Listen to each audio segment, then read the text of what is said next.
Hi అండి, అందరికీ నమస్కారం. Welcome to my channel. ఈ వీడియోలో దసరా కానుకగా 2 డీఎల్ విడుదలండి. సీఎం మరియు డిప్యూటీ సీఎం ఫైనల్ అయితే చేశారు. సో మరి ఎవరికి ఏంటి ఎప్పుడైనా పూర్తి వివరాలైతే వీడియోలో తెలుసుకుందాము. వీడియోని ఎక్కడే కానీ స్కిప్ చేయకుండా చివరి దాకా చూడండి. అప్పుడే ఇన్ఫర్మేషన్ పూర్తిగా అర్థమవుతుంది. వీడియో చూస్తున్న ప్రతి ఒక్కరు కూడా వీడియోకి ఒక లైక్ కొట్టండి ఫ్రెండ్స్. అలాగే ఈ వీడియోని తోటి ఉద్యోగ మిత్రులతో అయితే షేర్ చేయండి. కొత్తగా మన ఛానల్ చూస్తున్నవారు సబ్స్క్రైబ్ చేసుకున్నట్లయితే దయచేసి మన ఛానల్ అయితే సబ్స్క్రైబ్ చేసుకోండి. దీని ద్వారా నేను చేసే లేటెస్ట్ వీడియోస్ అన్నీ మీ వరకు రీచ్ అవుతాయి. ఇక ఆలస్యం చేయకుండా మనం వీడియోలోకి అయితే వెళ్ళిపోదాము. ఫ్రెండ్స్, ఎంప్లాయీస్కి 2 డిఏస్ అండి. ఈ తెలంగాణ ప్రభుత్వ ఉద్యోగులకండి ఇది. సో దసరా కానుకగా ఇచ్చేందుకు ప్రభుత్వం అయితే తెలంగాణ ప్రభుత్వం సిద్ధమైంది. అక్టోబర్ వేతనంతో కలిపి ఇచ్చేలాగా అయితే ప్లాన్ చేస్తుంది. సీఎం మరియు డిప్యూటీ సీఎం ఫైనల్ అయితే చేయడం జరిగింది. సర్కారుపై 300 కోట్ల రూపాయల భారం పడుతోంది. సో డెసిషన్ తీసుకున్న సీఎం మరియు డిప్యూటీ సీఎం ఉద్యోగులకు రాష్ట్ర ప్రభుత్వం దసరా కానుక ఇవ్వాలని అయితే అనుకుంటున్నది. సో పెండింగ్లో ఉన్నటువంటి ఏదైతే 4 డిఏలతో రెండింటిని క్లియర్ చేయాలని అయితే భావిస్తున్నదన్నమాట.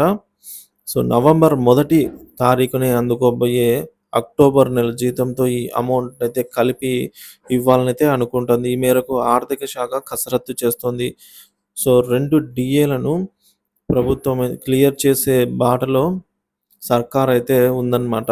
సో 3 కోట్ల రూపాయల అదనపు భారం పడుతుందని అయితే ఆఫీసర్లు ప్రాథమిక అంచనా వేశారు.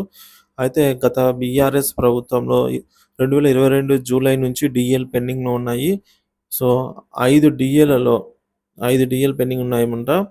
సో ఐదో డిఏ సైతం రాబోతున్నందున ఇంకెందుకు ఆలస్యం అని ఆలస్యం చేయకుండా ప్రస్తుతం ప్రభుత్వానికి ఉన్న ఆర్థిక వనరుల లభ్యత మేరకు కనీసంగా 2 డిఎల్‌నైనా సరే విడుదల చేయాలి అని చెప్పి సీఎం మరియు డిప్యూటీ సీఎం చర్చించుకొని డెసిషన్ తీసుకున్నట్టుగా సమాచారం అండి.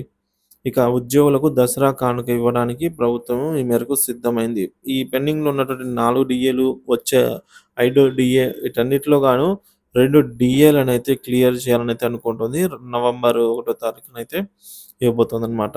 సో ఈ మేరకు మనం చూసుకోవచ్చు. ఈ విధంగా ప్రభుత్వం అయితే ఇప్పటికే ఉద్యోగుల శాలరీలు, రిటైర్ ఎంప్లాయీస్ యొక్క పెన్షన్ల కోసం దాదాపుగా 4,800 కోట్ల రూపాయలు ప్రతి నెల ప్రభుత్వం ఖర్చు చేస్తున్నదనమాట. సో ఇప్పుడు 2 డిఏలను క్లియర్ చేస్తే వచ్చే ఆర్థిక సంవత్సరంలో మరొక 2 డిఏలను రెండిటిపై నిర్ణయం తీసుకునేలాగా ఆలోచిస్తుంది. ప్రభుత్వ నిర్వహణలో ఉద్యోగుల పాత్రను గుర్తించిన ప్రభుత్వం ఈ దిశగా ఆర్థిక ప్రకటన చేయనుంది. సో చూసుకోవచ్చు, మొత్తానికి 2 డిఏలు ఇవ్వాలని అయితే నిర్ణయం తీసుకుందనమాట. సో జూలై మరియు డిసెంబర్ 2023, జనవరి, జూన్ 2024లో పెండింగ్ ఉంటాయి. ఆ డిఏలను మరికొన్ని రోజుల్లో కేంద్ర ప్రభుత్వం డిఏ ప్రకటించగానే రాష్ట్ర ప్రభుత్వం కూడా అదే లైన్‌లోనే అనౌన్స్ చేయాల్సి అయితే ఉంటుందన్నమాట.